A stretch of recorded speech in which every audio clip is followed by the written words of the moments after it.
Eric Darling here with Darling Data, recording the best video you're ever going to watch in your life. At least, probably the best video about how to set up store procedures for debugging in SQL Server.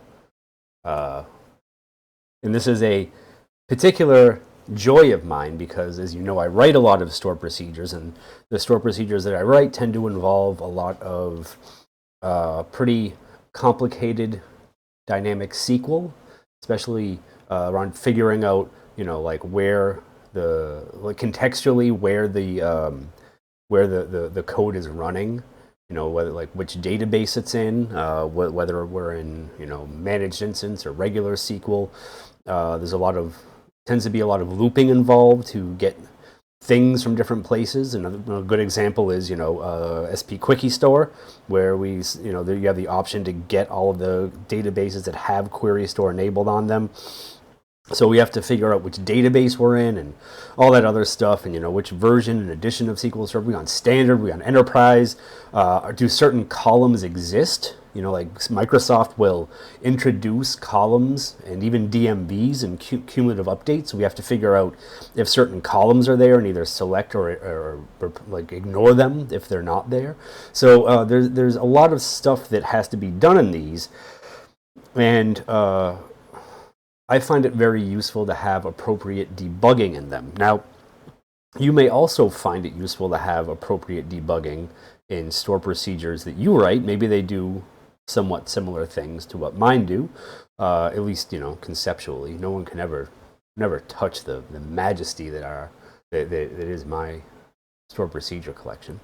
And or you might just have rather complicated code in your normal store procedures where it makes sense, or where it would make sense to have some debugging options available, either so you can troubleshoot things should they ever go wrong, or if heaven forbid you get hit by the lottery and you have to go on to greener pastures, probably a golf course, and you leave your code behind that someone else may have to troubleshoot or figure out what's going wrong someday. So this store procedure that I'm going to show you here has some pretty good examples of what I include in the debugging process for all of my stored procedures. It may not be the exact same thing each and every time. My debugging process has evolved over the years, even since I started writing my very own store procedures. You can find over at code.ericdarlingdata.com. That's the short example of how you get to my GitHub repo. But I usually start with 3 parameters for debugging. One is to debug logic, one is to debug performance, and the other is deciding whether or not I am going to execute certain dynamic SQL or not, which is important because depending on what your store procedure is doing, you could end up making changes to a server or attempting to do something that is going to fail. There could be side effects of the query that you run that you may not want. So if you're writing the type of store procedure that generates a command to run like a backup database or run checkdb or something, or if you are like writing a store procedure that might, insert, update, or delete data or change a setting in SQL Server, then these are all things that you may not want to execute. You just want to check the syntax of them. You just want, you want to make sure that everything's cool there. Granted, you could include this in normal queries, right? Like a non-dynamic SQL, where, say something like, select star from table where execute SQL equals 1. But you probably don't want to do that in like production level code. You probably only want to do that in stuff like I'm going to show here, like sort of the analysis queries and things like that. Because that also just adds like another weird potential performance oddity to your production code that you don't want. So there is all that. So starting all the start of most of my procedures, set no count on. Generally, you only want to see row counts from things happening in intermediate steps in a store procedure when you're debugging. You don't want that potentially going back to a client or something somewhere. So you don't really, you generally want to set no count on for everything. Set exact abort on, 99% of the time you want this. 99% of the time, if you have a store procedure fail at some point, you want everything that's happened before that point to roll back, and you want to stop the store procedure from executing right then and there. There are other times when you may not want that to happen, like there are certain things where you're just like, if one query fails, no problem, carry on. Just keep going, make progress, finish things up, finish things strong. So most of the time you're going to want that on, especially for production level code, but for the type of stuff I write, it doesn't matter all that much. I just try to set a good example for all you lovely folks out there who consume my scripts and my video training and blog posts and all the other countless ways that I devote myself to you. So like most store procedures, we're going to declare some variables in here. A lot of the store procedures that I write, I have to declare a whole bunch of variables to hold values because I don't want to repeatedly calculate things, or sometimes I just want to be able to easily figure out what those values are. We'll talk about that more later. But in this one, I'm just going to have some big value here to simulate a long dynamic SQL string. We're going to have some other stuff for a loop. We're going to have some other things going on that are just lovely good fun.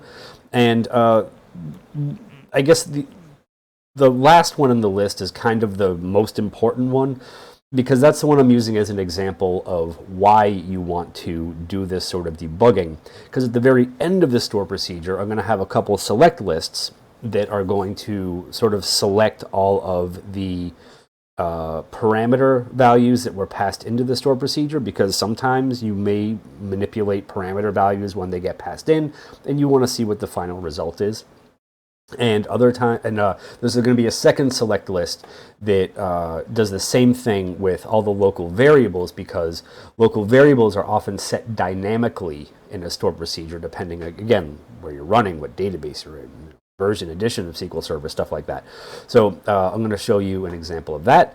The very first thing that happens in this store procedure after that stuff gets declared is we're going to set the addition variable right there to the server property of my local instance called addition.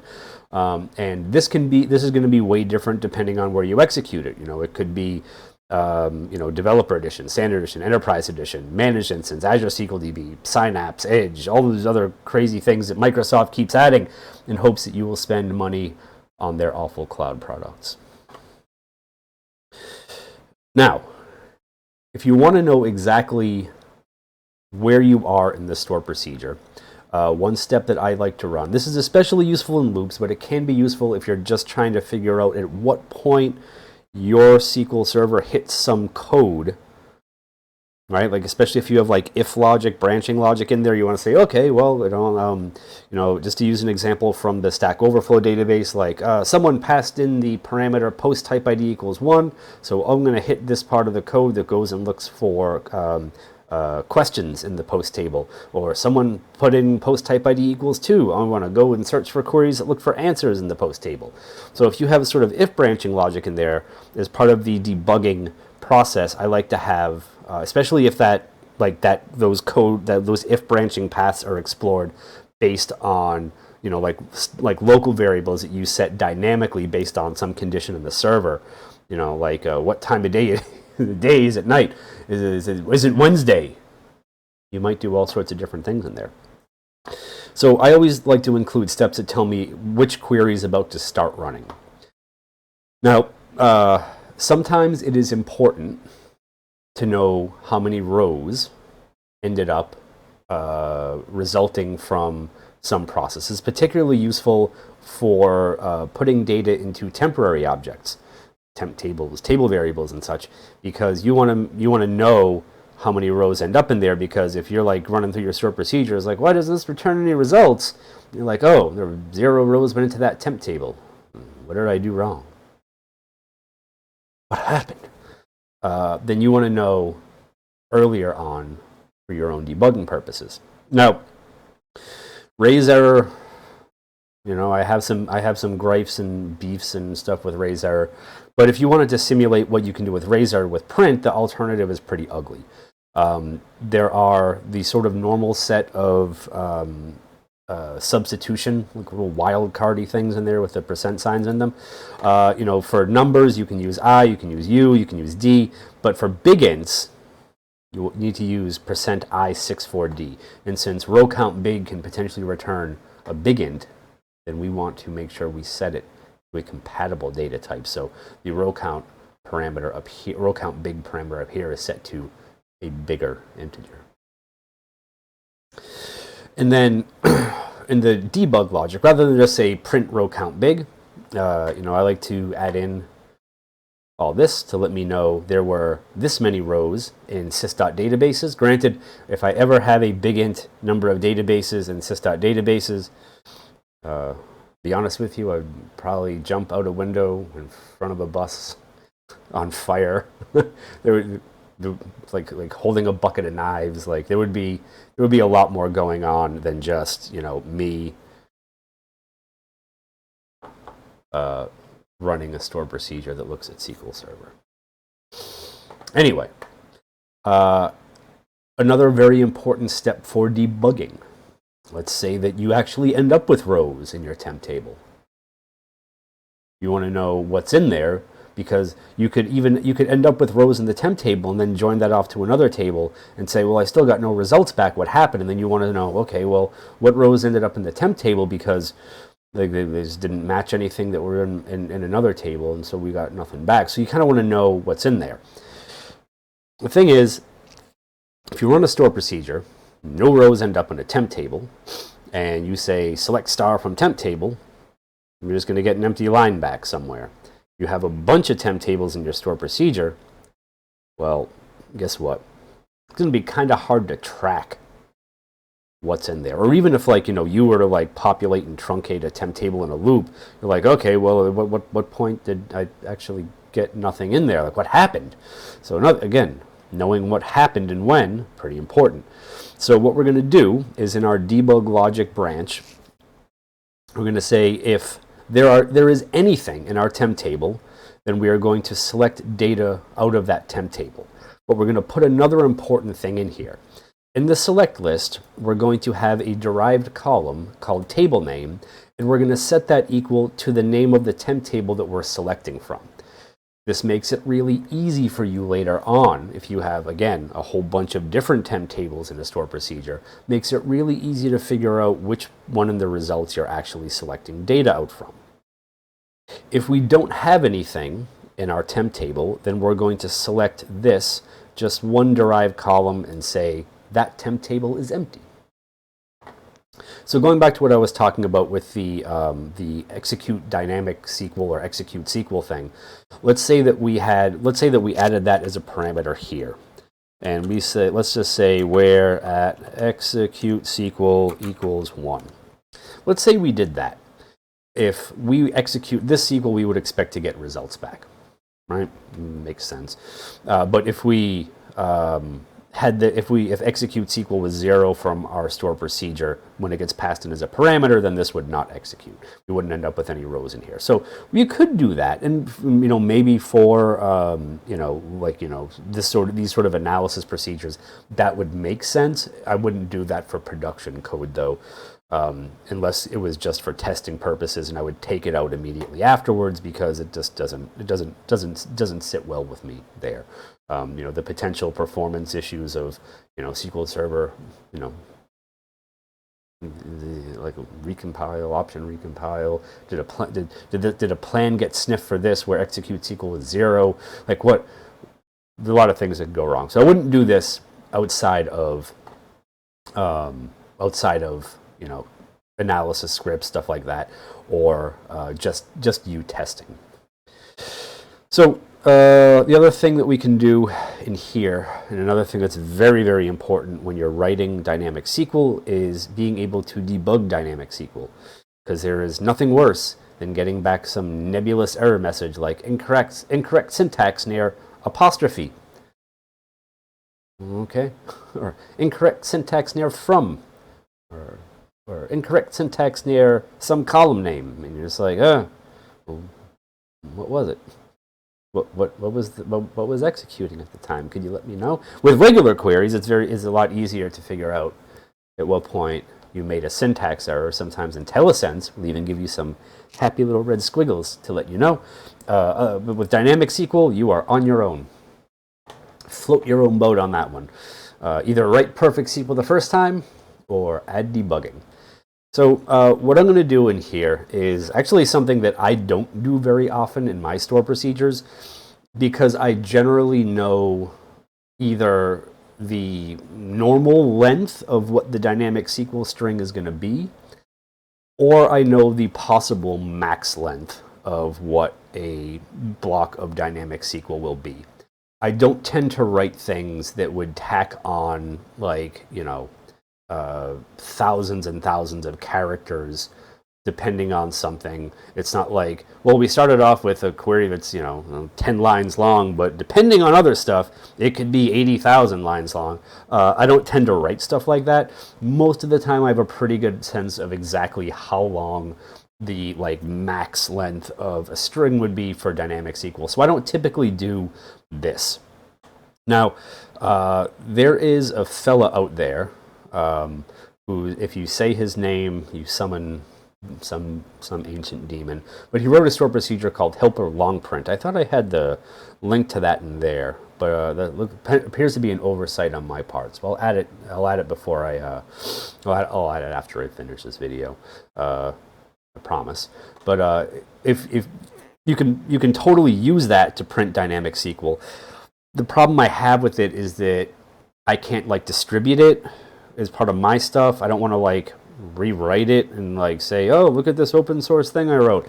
I also don't want to add another dependency to any of my store procedures. If someone I don't want to have a thing where someone's like, oh, I tried to debug your store procedure but I couldn't because this other store procedure wasn't there. It's annoying, right? So usually I'll just write sort of a generic loop to go through and print store procedure, print dynamic SQL. I'll do this if I'm working with code that's foreign to me. Like I said, with my own code, I have a pretty good sense of how long things will be. But if I'm working with someone else's code, then I'll usually write a loop like this. It'll tell me how long the dynamic SQL string is. Well, actually, here. And then I'll do a little loop here that just prints a substring based on the position of stuff in there. Now, most of the time I will tell you that raise error is a good idea, but raise error has a weird limit of 2047 characters for the message that it outputs, and that just makes dynamic SQL printing kind of weird. I'm doing this a little bit differently here than I normally like when I write dynamic SQL. I write nicely formatted queries because I care about being able to read the printed out dynamic SQL that I write. This is just a block of A's and B's, so it doesn't make that much different here. And the reason I'm using weird block sizes for things is because I just want to be able to show you how the squares kind of line up. If you need to do this multiple times, you have multiple dynamic strings that you might need to print out, just remember to set the block variable back to 0 when you start, so that you don't start trying to print some other dynamic SQL string either out of range or something, or from a weird starting point. But this is where I would more typically want to use the execute SQL or not thing. And I don't want this to be dependent on if I'm debugging or not. I want to be able to run stuff, and I want to be able to either execute a query or not, regardless of whether or not I'm debugging other portions of the store procedure. So if execute SQL equals 1, then we'll go and execute that dynamic SQL. Otherwise, we will not execute it. Isn't that nice?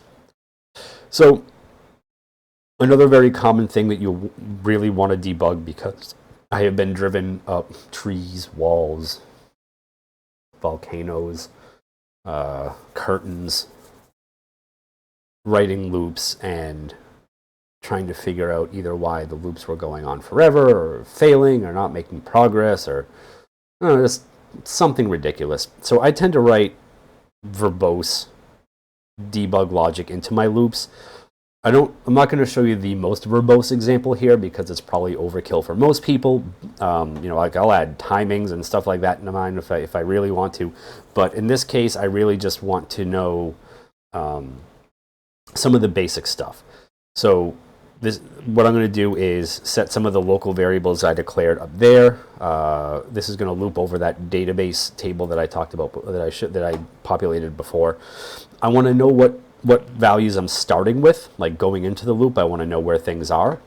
And then within the loop, I want to know which step I'm hitting. And then I want to know what the current values are for that step. I want to know when I move on in the loop to do something next. And I want to know, like, again, what step I'm at in the loop. So, either, fetching or incrementing, or where, like, I want to know where things are getting jammed up. Like if I were running this loop and I just saw for a really rapid, just print out messages of fetching next or incrementing loop, I would know I got stuck and screwed up somewhere. Then I want to know what I finished the loop with. This may seem trivial and unimportant to you, but it's very important if you care about making sure that you did everything in the loop that you were supposed to do. Like what if you saw that your low ID, low ID, you're probably not going to screw that up. Maybe not. But if maybe you didn't write your loop correctly, so you only got to database 9 of 10. And you want to make sure, if I'm going to fix my loop so I get to database 10 of 10 and then I stop, right? So it's important to know what you start the loop with, what you ended the loop with.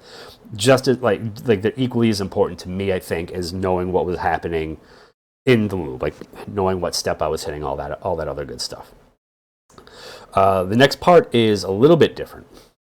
This is performance debugging. So in a lot of my store procedures, especially ones that are hitting either extended events, XML, query XML, hitting anything that's hitting DMVs, any part of the store procedure where I think that I have a pretty good idea that there might be a performance issue that I might want to look at some point. I want to be able to debug performance.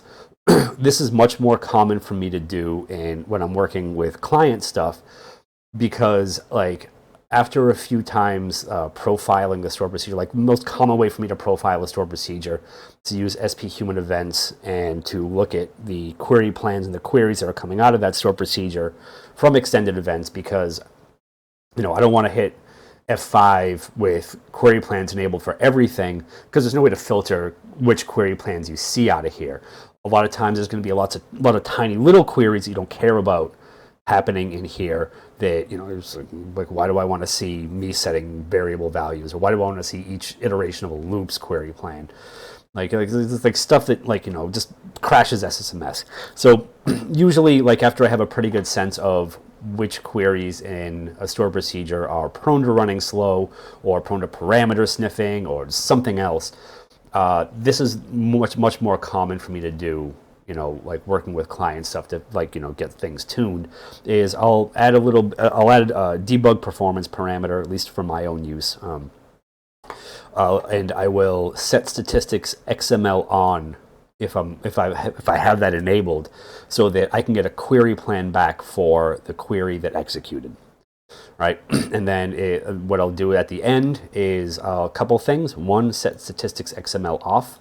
So in this block, you want set statistics XML on to be the last thing you do, because you don't want a query plan for any of the junk that any other junk you might do in here. And then you don't want to get query plans after the fact for anything you do down here. So it should be the last thing in debug at the beginning and the first thing in debug at the end. I'll also have some information about the query. I'll have a description of what query ran, the end time, when it finished. You get start time up here, query ms equals 0 here, because obviously it hasn't run yet, nothing's going on.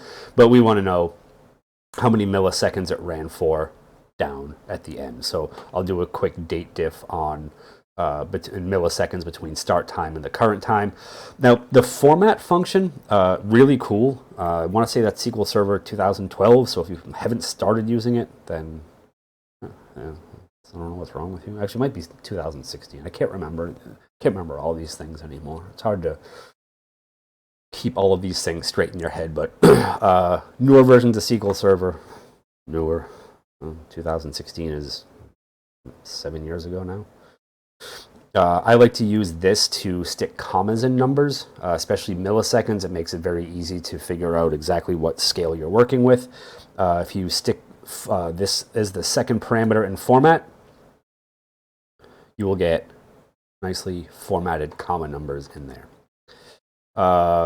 Because we're debugging, if I'm going to do the same thing that I did with the database table to say if there's data in that temp table, show it to me. If not, tell me it's empty. And one thing sort of that I like to bring up for these is error handling. Now, this isn't specifically about error handling. I don't want to get into an error handling conversation or debate. My error handling skills are moderate. If you need to know more about error handling, go to this link here. A fellow named Erland Summerskog has written biblical chapter and verse about error handling. My only thing is that you want to be very careful when you're writing error handling to make sure that you, like if you're writing like begin, try, end, try, begin, catch, end, catch, that you actually do something in the catch block. Otherwise, your stored procedure may just silently swallow an error and stop running, and you'll have no idea why. So something I've run into a few times where there's like, oh, we just didn't want anything to happen, but then it was hard to debug an issue with the stored procedure because the errors were being swallowed. Now, this is what I was talking about at the very beginning, right? Finally, at long last, here we are, getting to the end here. One thing that I'll do is, if again we're debugging, I want to know what parameter values I had, right? So this will tell me what got passed in, and it'll also tell me. It's again very useful if you do any manipulation of parameter values that got passed in, like if like say someone passed in a negative number and you have a check to say, was that number negative? If so, set it positive. Something like that, so you know that that worked and that happened. And then the variable values, depending on how dynamically they're set, like a lot of the ones that I did up there, they're just set within the procedure. But like if you're setting variables based on like environmental stuff, the server you're querying, the database you're in, things like that. It's really helpful to know what those values were in the procedure. All right, so this is everything. This is all the stuff in there, beginning to end. And if I execute this, what did I do?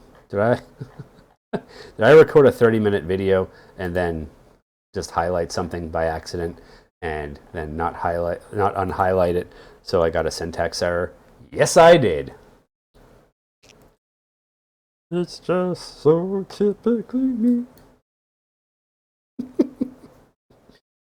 That was supposed to be Morrissey. No, didn't work. All right, never mind. Anyway, since we are debugging, here's the stuff we get back. D was empty. Uh-oh. What happened there? It's not good. Why was D empty? I said, execute SQL was 0. That's why. So that's one of the things you have to be careful of, right? So if we had execute SQL equals 1, we would have gotten data in that table. We're also going to get a bunch of query errors in here because of some reason. Too long. Maximum length is 128. So let's go back a little bit. Because again, this is the kind of fun stuff that I do when I'm messing around with different ways to debug things. And this is one of the reasons why I know a lot, is because I screw up a lot. So let's go back up to where I populated that temp table. And let's get rid of this, because like I said before, this is a mistake. A big mistake. You shouldn't do it. So let's go back down here and let's say execute SQL equals 0, and we'll run this whole thing again. And now we're back to normal. Again, the only way to learn is to screw up. Sometimes you do it 29 minutes in. So these are the contents of the D, #D table, the database IDs that I put in there. In this section, we can see the query plan for that stupid query that I stuck in there that just hits the ring buffer extended event. We see how long it ran for, and then we see the results of that. Right? So because we're checking to see what the target results are. This here is where I swallow that divide by zero error in the code. So the example that I gave up here is just, select x equals 1, 0. If you're not raising errors for this sort of thing, or if you're silently swallowing errors, this is the kind of thing that'll happen. You'll just get back this blank line instead of getting the proper divide by zero error. And then down at the end, I have my parameter values, right? So you can see exactly what things got passed in as. And then I have the variable values. I'll select, select is actually kind of appropriate at this point. And then we can see how long that dynamic SQL was. We can see the block and block size stuff, the row count, low ID, high ID, total, current loop, the addition, right? So again, this is the kind of thing that's much more useful to see at the end of a store procedure, so you can know what certain values got set to. Like if you're making decisions based on like what columns, DMBs you hit based on like standard enterprise managements and SQL DB, things like that. It's very good to know what this got set to in case you need to change your branching logic to deal with some problem. Now over in the messages tab, we get some of the feedback messages that I put in the raise error, right? Selecting from sys.databases, there were 7 total rows. There were 7 rows in sys.databases. The total length of the dynamic SQL was 8,011 characters, and there's a lot of screaming in there, at least until we get to the B's. There's a good feedback for the cursor loop, right? Setting cursor loop, right? The thing that we got in there, right? Starting loop with 1 is the low ID, 7 is the high ID, 7 total entries. And then you just, as the loop is making progress, we see what we're currently doing, all that other good stuff, right? Anyway, so like this, not quite as interesting because the database IDs are sequential. But if you were in a situation where you were iterating over IDs that were non-sequential, it would be good to know that, like, ID 357 is like, 357 out of, 400, but, you might only be on loop 200 because the IDs are non-sequential, right? So it's good stuff to know in there. And then there's also, of course, the end stuff, fetching next, incrementing loop, finish loop, all that good stuff. So these are the things that I consider, and these are the things that I usually add to my store procedures to help me debug logic and performance issues in them. If you're writing big, long, complicated store procedures, it would behoove you to do the same for your own sanity, because you can end up with some very, very confusing circumstances and situations where you have no idea why results were wrong or not there, or you hit some error and you're not sure where things sort of bit the dust. And it's great to have this sort of feedback for yourself. I think that it's a good idea to set up your store procedures with debugging in mind, especially as they get longer and more complicated. Relatively simple store procedures, you probably don't need a whole lot in there, if anything, especially if there's no intermediate objects, like variables, temporary objects, things like that. But for store procedures that do loops, or like loop over stuff, or generate dynamic SQL, you always want to have some debugging potential in there, because you never know. Anyway, thank you for watching. I hope you learned something. I hope you enjoyed yourselves. I hope people who made it to the end enjoyed watching me screw up a little bit. Bit of a deviation from my standard flawless video performances. But anyway, this is my first video back from vacation, so you'll have to cut me some slack. Tanned, rested, and ready does not describe me. More like exhausted, hungover, and basically working off sheer willpower at this point. Anyway, if you liked the video, go ahead and give it a thumbs up. If you didn't, beat it. If you really like the video, you could hit the little ding dong bell and subscribe to my channel. I do like new subscribers, and if you do that, you'll get a notification when I record my next amazing video. So again, thank you for watching, and I'll see you next time.